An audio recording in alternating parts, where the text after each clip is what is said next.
Good morning, welcome to Ag Talking Raw, where I talk raw about agriculture and other crazy things that are on my mind. Alright, so today is Easter Sunday. I don't really celebrate this holiday because just Easter bunnies, chocolate candies, hunting eggs is really for kids, and honestly, I'm not that religious. So, and Teresa, she does go to church, and she is quite religious, does not celebrate Easter either, because her religion, which is Christianity, she goes to the Church of Christ, or not the American Church of Christ, it's the Philippine Church of Christ, and they don't celebrate Easter either, because why would they celebrate the death of Jesus Christ? Like, everybody wears the cross on their neck and stuff. Well, you'll never find Teresa wearing a cross, because that is a symbol of death. And I always thought that too. Might as well talk a little religion, which I don't generally do on here, but that is a symbol of death. Jesus Christ was hung on that bad boy, and he hung there for like 3 days until they thought he was dead, and then the Roman came along and stabbed the sword into his side, according to the lore. That's what happened, and then they put him in his tomb, and I don't know, a few days later he gets resurrected, and he walks the earth for quite a while, meeting with people and friends and things, and they saw Jesus Christ, and of course the Romans didn't believe it, but blah, blah, blah, you go on down the line, and then you hit a very little-known holiday, which should be celebrated, and that is Ascension Day, the day that he goes up to heaven to be with his Father in the kingdom of heaven. Okay, so enough religion for the day. All right, so what are we going to talk about today? I went to Kentucky. I left on Thursday night, which was a little late. I left at about 10:30, quarter to 11 on Thursday night. We arrived in Hardenburg, Kentucky on Friday morning at about, 10 o'clock. It was 10:30. See, it was supposed to be 12 hours, but, you got to stop for fuel, you got to kick the tires, you got to make sure everybody's awake, if they're not sleeping, and me and Timothy, swapped out. Obviously, if you watch the other channel, you'll see that Joe did not drive. I really wanted him to drive. It would have been good for him to drive, but he just wasn't into it, so whatever. I'm going to make him drive that 550 everywhere he goes on the farm and down in the Carolinas when we get there. So, whatever.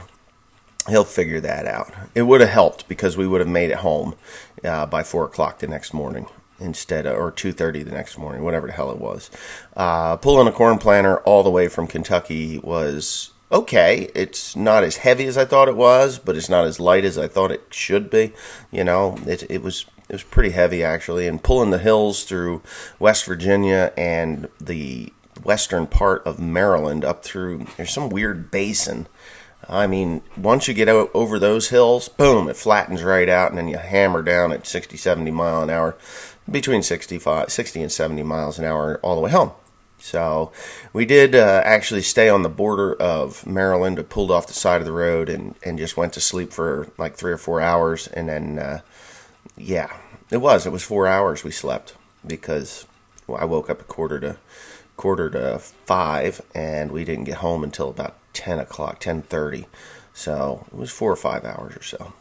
But anyways, we made it home safely. Lost a tire in Charleston, West Virginia, right in the middle of the city. Bang! This thing goes off. People flashing their lights and saying, "You got a tire about to blow up." Well, we knew that. Blue smoke pouring off of the side of the trailer. Stopped a couple times to make sure that it wasn't wrapping my lights up, my wires on my lights up, and I just didn't care. The corn planter, like I said, was not spilling over the capacity of the trailer. There was plenty of weight on the truck and plenty of weight on the trailer, so 60-40, it's about where it was. So I was okay with that. So anyway, we just kept going. I wanted the tire to peel apart, so every time a car come up behind us, they're flashing their lights, they're swerving, trying to get me to stop. I'm like, I put my 4-ways on, and that ended everything. Once you put 4-ways on and you got a problem with your trailer, It's no big deal. Everybody's like, okay, he knows there's an issue, so we'll just chive on, and that's how it worked. So about every 2 minutes, I'm like, hey, do you see any blue smoke back there? And when a car would come up, do you see any more smoke? And they're like, no, smoke's gone. So the tire disintegrated, gone. The tread wall was gone, and I knew the tire on the outside was good because it's a BF Goodrich that I took off my red truck. And I had put that on there because whoever put the tires on this trailer at the dealer tire repair place put a bunch of mismatched tires on there. It was just a crime. There were 2 mismatched tires, 2 35-85 16s are what belonged on there. And 6 out of the 8 were 2 35-85 R16s. The other 2 were 2 35-80 R16s. So they were never touching the ground. They just weren't touching the ground. So I rode all the way out there with one of those tires because I had changed one, and the other one was a dry rot tire. And the other dry rot tire, I took it off, put the other red truck tire on there, and that's the inside one of that was the one that blew. So we drove it all the way home, no problems, got out every once in a while, checked the tires, make sure that there's no excessive heat in the tires, and then boom, we made it on home. Now I haven't unloaded it. I do have some video of the corn planter on the trailer. It is by no means a Cherry machine. I really didn't want a Cherry machine because, that machine is a 12-row John Deere 7000. And the reason I bought a 7000 is because parts for those things are cheap and they're everywhere. You can get them from Kinsey, you can get them from Deere, you can get them from just about any parts supply. Shoops, Abilene, I think, has a whole line on those. And I will be going over that thing today, getting bushings and shafts and all kinds of repair bits and pieces. Lids, I need 12 lids because the lids are terrible on that. I was thinking of changing the boxes over. If I go into any major corn production, it's going to be change the boxes over to the 3-bushel boxes. But other than that, it's fine. I'll be okay with what it is. What the hell? I'm only going to plant, 1 to 200 acres, 150, 200 acres of corn. So, yeah. So that's that. There's some drama going on. I know that I told everybody that there was I would be borrowing my neighbor's corn planter, fixing it up, using it, and then giving it back to him, which was a good plan. It would have worked. It was a home-built John Deere 7000 12-row corn planter. Didn't have I think you have to fold it yourself. I don't know. I haven't looked at that thing in 20 years. I mean, he's had that thing for 30 years. I mean, I haven't looked at it in 10.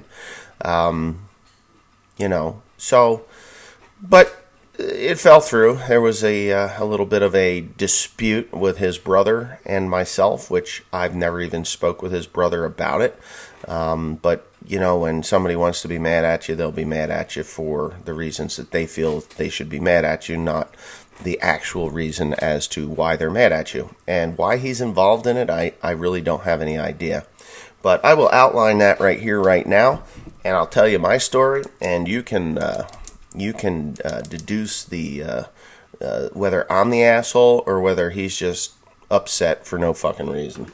And I think he's upset for really the wrong reason. You can make up that choice. That's your choice. It's your decision. You can say, Wesley, you're an asshole. You need to quit farming now and pack your shit up and go home.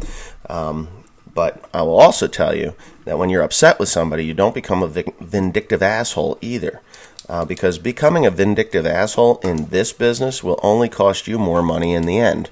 And that's the shame of it, because if it comes to that, nobody's going to come out of this thing without spending a bunch of money. So anyways, here it is. All right. So about 18 years ago, I farmed my grandparents' property on my mother's side. There's about 160 acres or over 200 acres there, I think, in total. Not tillable, but in total. So there's like 130 and then 40 on the other side of the road. I think that's how it goes. So, tillable acres. It's mostly open land. It was my mother's parents' place. My grandfather died in 1992, And my uncle farmed it for a few years after that, like about 10 years after that.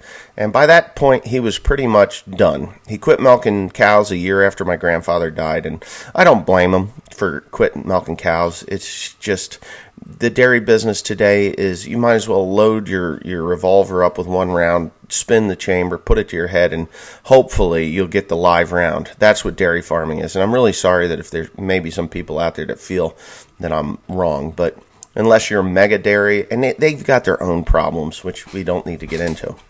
But anyways, my uncle, he farmed for about a year after that, milking cows, and then he just farmed the land as a crop farm, growing corn and soybeans, and I harvested for him. I had the combine, and one year I cut soybeans for him. Another year I picked his corn. Actually, more than one year I picked his corn. Other years he had, the neighbor, my friend that is now really, really upset with me for pretty much no reason. But he had him do it a couple of years, and it was fine. I never was hurt by it one way or the other. I always felt that you keep your family, the family's priority, but whatever. That's just the way it is. So back in 2002, we're talking quite a ways ago now, 16 years ago. 16 years ago, is that 2002? 17 years ago.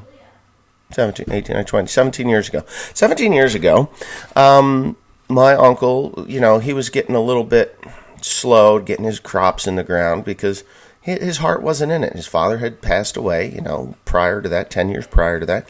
And my grandfather, and he just was alone. He didn't have anybody to really work with, so he just, if I get it in, I get it in.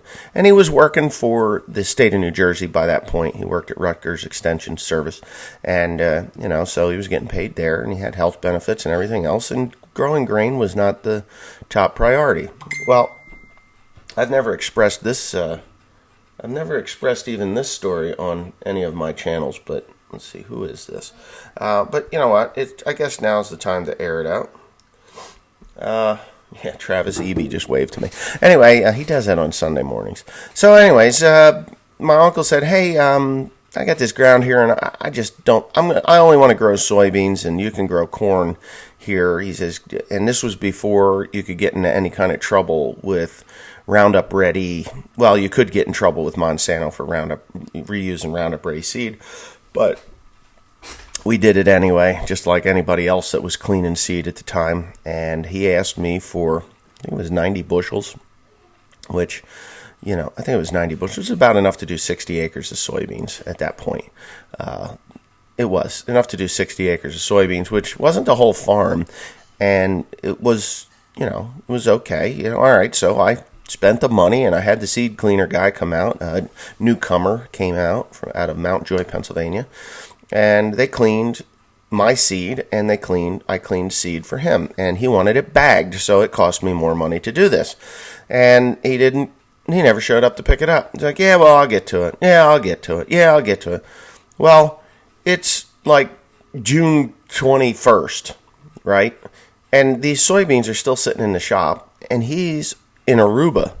He went to Aruba for a week. So and then the next weekend was his daughter's, my cousin's, baby shower. I think that was her baby shower. She was, her oldest son, Aiden, was in the oven. And I'm sure that's what it was. So I took off, and I borrowed a neighbor's no-till drill because there was no way in hell I was going to have the time to get this seed in the ground. And I'm not eating the money, he would have probably paid for it looking back on it now, but still, it wouldn't have yielded him anything. So I borrowed the neighbor's no-till drill, and I drilled in soybeans into the property where he was at.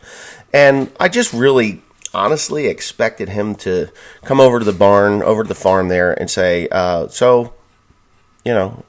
for putting soybeans in. What do I owe you or whatever, for planting? And I would have been like, oh, well, just we sprayed it and everything. I mean, we got the damn crop in the ground.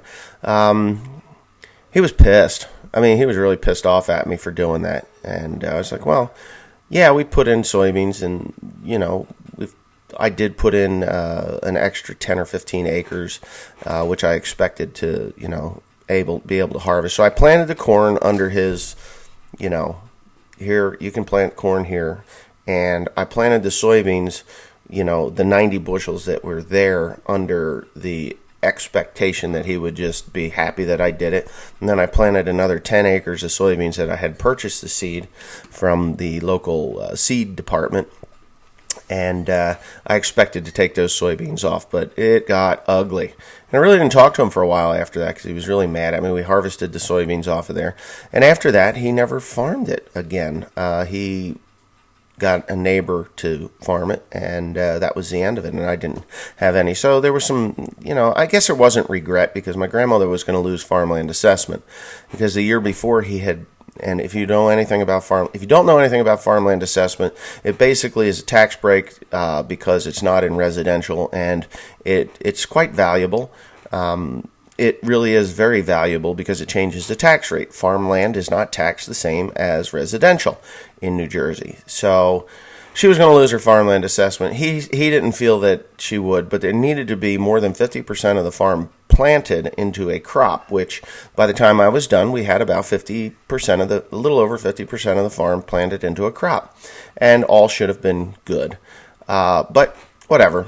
Life is life, and, we can't change what has happened in the past. So for the last 17 years, someone else has farmed my grandparents' property, which, whatever. I need the ground, but I don't need it to the point where, I need it, but I don't need it. One of those things, it's not going to make me or break me. But anyways, we can fast forward this 17 years, and the guy that's farming the property is an idiot. He watches this channel. He's an idiot. If you go by my grandparents' place, he has allowed trees to grow up on the terraces, between the fields. It looks like shit. It's terrible. He does nothing but take from the ground. I've never seen him put anything on there that was worthwhile. He grew sod on it for a few years and stole the soil out from under, from the top. My mom got involved and ended up getting him to stop planting sod there.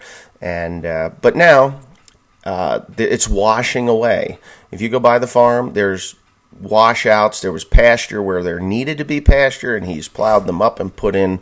He's now putting soybeans in year after year after year after year, and there's no organic matter or anything to bind the soil together, and there's no grass strips. So when it rains, like it did yesterday and the day before, there's washouts in the field because it's quite a sandy soil.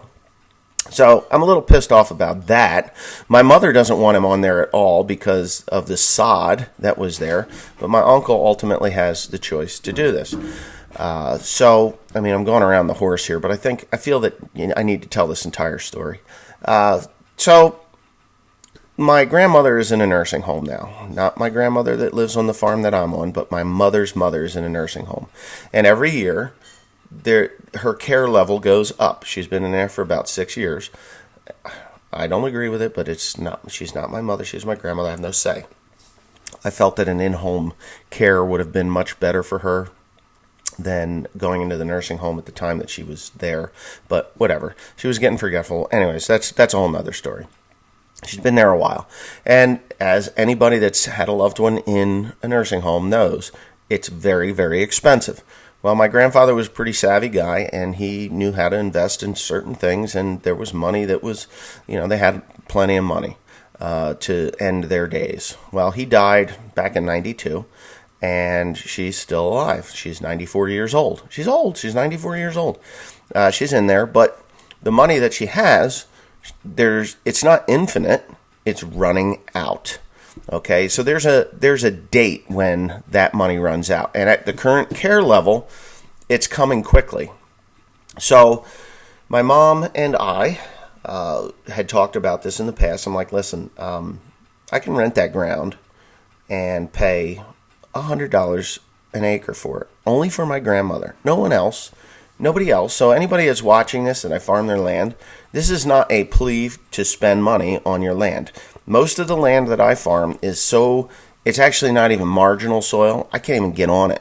It is wet ground, grows corn and soybeans terribly, has a deer problem, awful. So anybody that's thinking, oh my God, West Pandy's paying $100 an acre for rent, that is an exclusive deal for my family only. Just so you know, I'm not going around renting ground away from people for $100 an acre. Forget it. It's not happening. You'll never make it back on the East Coast. It doesn't come back to you. It just doesn't. It won't come back to you in my area. But my grandparents' farm is pretty decent soil. So I've worked a deal and, with a composter to use corn fodder and make some money on that. And that will pay the rent, the added rent. And in the next couple of years, I will extend my grandmother's finances because she's still paying the taxes on the farm at over $20,000 a year. It's expensive. Yes, you heard me correctly. Over $20,000 a year for the taxes on that farm. It's ridiculous in New Jersey. So anybody that wants to come to New Jersey because they make more money, it's expensive to live here.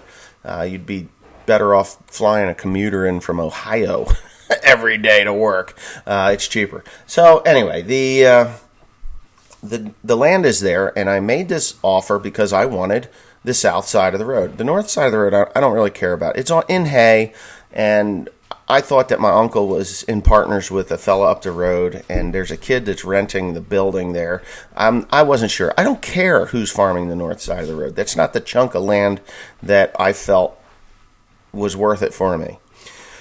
So my uncle and my mother got together, and they're like, yeah, well, okay, we can do this. And honestly, I didn't care who was paying the $100 an acre rent, as long as my grandmother got the money so that she can stay in the nursing home to have the care that she needs.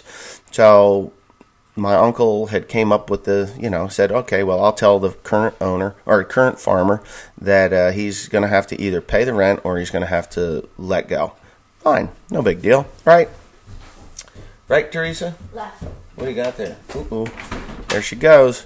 So anyway, there it is, the current rate level. Well, I'm not sure whether he talked to Rudy or whether he thought about it, and Rudy is his name. I probably shouldn't use his name, but we'll just leave him at that.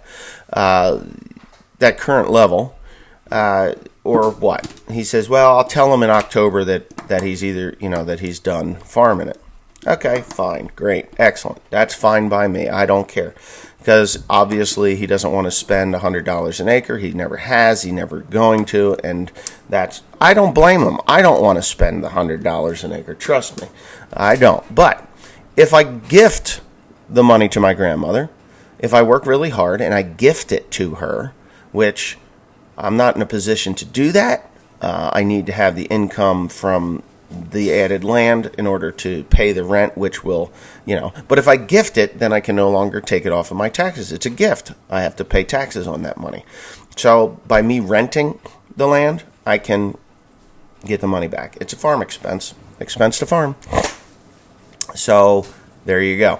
That was the reason why I wanted to pay the $100 an acre rent. A, it's good ground. B, I'll get my money back. C, I'll help my grandmother out, and life will be good.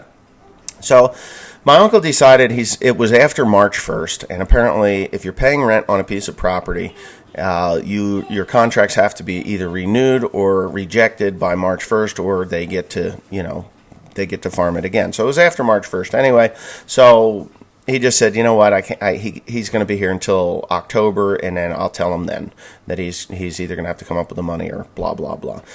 But I have the north side of the road, and the guy that's taking the hay off of that doesn't pay any rent. So if you want, I can, for the $100 an acre, I can give you that, and I'll just tell the person that's farming it that he's not going to be farming it anymore. So he wanted to meet with me, and I was in the Philippines at the time. So I spoke with my friend that had the corn planter, and I told him what was going on. So he knew. There was nothing out of the realm. He knew because I told him that my uncle had offered me the north side of the road. When it's offered to you, it's worth a gander, right? So I know the ground. I've harvested corn and soybeans off there. 250 bushel corn is nothing to come off of that ground. 70 bushel beans. Like that. It's like idiot proof. Put the inputs in, reap the benefits. Idiot proof ground. Any idiot can farm that ground. Okay. So All right, so I get back from the Philippines, and I've talked to my friend with a corn planter several times, and I went over to see my uncle. Now, we get in a truck, and we drive around, and he says, well, he told me who farmed it. I was like, well, he's not really farming it. He's just taking the hay off. He throws some fertilizer on, takes the hay off, but, whatever. So he tells me who it is, and I told him, I says, well, I don't really want to step on his toes because, he says, step on his toes? He's not doing what he's supposed to. We went down the back, and there was a field down there. It's about 7 acres. I'm going to call it 7 acres, 6 to 8 acres, which puts you at 7 acres. Not a very big piece. I've picked corn on that place. It's good ground. I don't understand why in the hell he wouldn't, make the hay that was planted there. My uncle planted it. But anyways, there was autumn olive trees that had trunks like this. Now, the reason I know that is because I sent my son Joe down there to brush hog it. Get it cleaned up. Trees had fallen out into the fields. I spent a half a day in there pushing the trees out of the fields. Not a big chunk. It's not a lot of acreage. There's a solar field in the middle of it now, which took about 10 acres out of the 40 acres. And then you had 7 acres for the shit that he didn't do, and probably an acre of going around trees on that particular side of the road. So we got 17 acres out of 40. Where does that put us? 17 out of 40?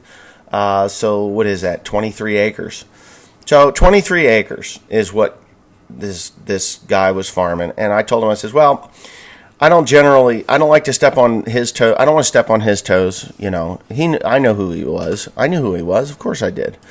Considered him an acquaintance friend, I guess. I'm friends with his brother. At least I was until the other day when, But anyway, that's fine. It's such is life, Hold on. So anyway, he says, well, I'll talk to him and tell him that he's no longer going to be farming the property. I was like, well, that's up to you. That's the way it should be, right? So when you talk to a property owner, and guess what? I get to give my grandmother, a check. There's another 8 acres across the road that nobody's done anything with for 5 or so years because it was a warm season grass. It's really difficult to deal with. My uncle had borrowed a brush hog from the current farmer that was on there and broke it, and I guess there were some words about that. I don't know. It wasn't the greatest relationship. Let's put it that way. I went in and cleared it all off. I spent probably 4 hours pushing trees like this out of the field. I turned a 6-acre field back into an 8-acre field, and I cleaned it all off and made it somewhat presentable to do work there. So in essence, all in all, we're looking at a fair amount of land there. So we're looking at 28 acres, 28 acres on one side, and another 8 acres on the other side. It's not 40 acres. It's like 36 acres or so. All right, great. 36 acres of ground. I went in. My uncle gave me the go-ahead. He told me that he had talked to the guy, and that was the end of that, right? You'd think it would be the end of that. I don't know if he told them what I was doing. All they heard was $100 and that I was the guy that was going in there. They didn't hear that anything else, like, he's offering this rent money to pay for my mom, who is in a nursing home and running out of money. Would have been what I'd have said. That's what I'm saying right here to everybody out here, but that's not the way that it went down. Apparently, and I know my uncle well enough that he probably went in there and says, well, the free ride's over, you're going to have to buck up $100 or West Pandy's going to take your ground. And that could very well be the conversation. I have no idea. It's none of my business at that point. Every piece of acre, every piece of ground that I've ever gotten from someone else is, I've always told them, I says, you're coming to me, who's farming it? They'll tell me, and I tell them, have you told the farmer?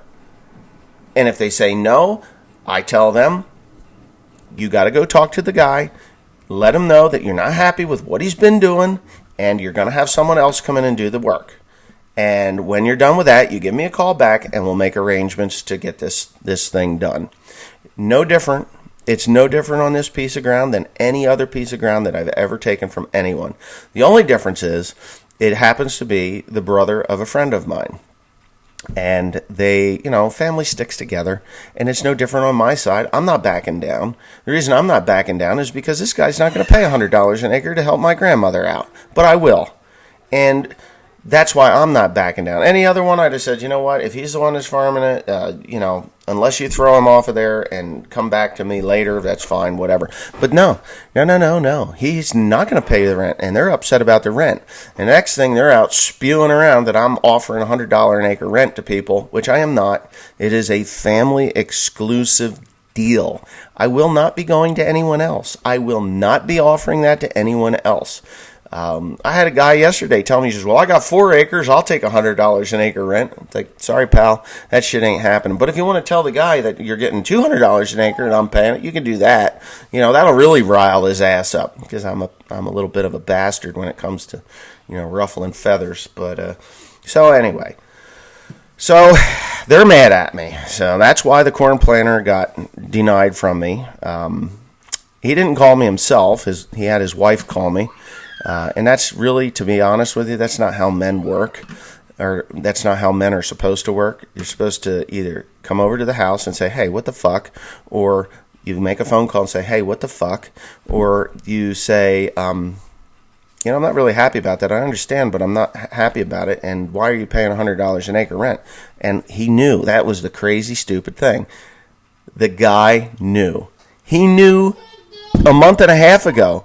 When I was in the Philippines, he knew, because he called me, and I told him that my mom, my uncle, my aunt were talking about what to do to get the money to keep my grandmother in the current care level, and, to keep enough money to get her through to the end, because you're 94, your days are numbered, pal. I mean, that's it. They're numbered. I mean, she could die tomorrow, or she could live another 5 years.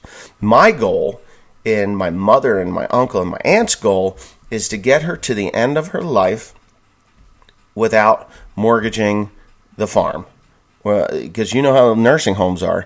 Once you're out of cash and the cash stops flowing, guess what, ladies and gentlemen? They put a lien against your farm. And then they renegotiate the cost of living and everything else, because they just went from a bank account with a finite number to a piece of property that, again, is a big pot of money, especially here in New Jersey. So that's really what happened there. I've heard a lot of stories, and I hope my friend does not follow through with some of the stories that he has, been spewing around. And this is a private matter. It's between me and my family. My uncle may have made it a little public by going to the current farmer and saying, hey, you're going to have to come up with $100, but still, understand that my grandmother is in a nursing home, and the money has to come from somewhere. If you're not willing to put it up, then you need to move on to somebody that is willing to put it up. Not go crying, not go calling all the neighbor farms and complain that, oh, I don't pay rent on all my ground and blah, blah, blah, because they don't either. I mean, people who live in glass houses should not cast stones. You know what I'm saying? It's not that difficult to see that if you throw a rock at my house and break my window, I'm going to throw 2 back at yours. And that's just the way this is going to go. And like I said at the beginning of this, if you ruffle too many feathers over what I'm doing to help my grandmother, then there you go. I know the ground. I farmed the ground. I know that it's worth it. I know that I'll get my money's worth out of it. And I know that I'll be helping my grandmother. And that'll make me feel all warm and fuzzy inside, Plus, yeah, I need the corn ground. Yeah, I've looked hard. Me and my friend, I've talked many times about different ground that I could farm. And it's farmed by another farmer that I'm not friends with. But he says, just leave him alone. So, per his wishes, I didn't even go after that ground because, let's face it, they're in their 70s. How much longer do they have? And he's right. Let them go out of business on their own terms instead of putting them out of business, because I'm not an asshole that way. So anyway, yeah, that's just the way it is. And it really did hurt my feelings that my lovely friend there couldn't call me and talk to me, that he did know and he didn't tell his brother and his his wife that called me and told me that I'm not allowed to be his friend anymore.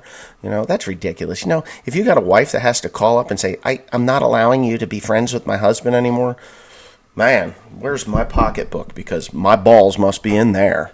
But, the problem was he knew. And he could have said, oh, yeah, well, Wesley told me about this, and the reason is because his grandmother's in a nursing home. Besides the fact that I'm looking for good corn ground. Right, Teresa? Yeah. Oh, you took a quick shower. You didn't invite me? Oh, stop. Anyway, yeah. So, there you go. So, that's why I had to go to Kentucky and buy a piece of shit corn planter, which is probably in better shape than the one I was going to borrow. I got a lot of new parts in it, precision meters, and a fair few of them. And, John Deere actually has copied precision meters. Leave it to Dear John to do that, right? But those meters, I'm going to take them apart, replace the belts, get that all done. I just got to go and assess that. So if you're watching the One Lonely Farmer channel, then you go right on ahead and check that out, because that's a series that's coming pretty damn quick, because let's face it, it is April 21st. April 21st. I have no fertilizer on. I got 2 tankfuls of fertilizer on, and that's it. My hay looks great, but it's going to run out of food. So, and we just keep getting rain. 2018's bled over to 2019, and I'm just disgusted. Just plain disgusted. So, yeah. Anyway, I hope you enjoyed my story. I hope that you put a comment in the bottom there and, put it out there that, what you feel. Am I the asshole, or are they just overreacting? Now, I'll end this with, I was looking for corn ground, but I didn't go for that side of the road. I never actually even thought my uncle would want I never thought my uncle would want me to farm that side of the road. It's on his side of the road. And due to the animosity that I created back 17 years ago, I guess, I sent ripples through the family. It's partially my fault and it's partially his fault. And I take the blame on my side, and I apologize to him for what had happened, 17 years ago. But, he holds a grudge. I'm not like that. I really don't hold grudges. And if my friend wants to still be my friend after this is all said and done, unless he does something really stupid, like start calling people and trying to cause waves on my operation, which I've never bothered his operation ever. Never. Now, his brother, on the other hand, I've never bothered his operation either. But when you don't do what the property owner asks of you to do, then you may have an issue. You may have an issue. You don't want to have issues, but you may have an issue. And he didn't do it. And the thing that got me about it was I busted the hood on my tractor pushing these trees off. $1,500 hood, just junk. Didn't make me very happy, I can tell you that. But whatever, I took on the project. I was operating the tractor. I broke it, and there you go.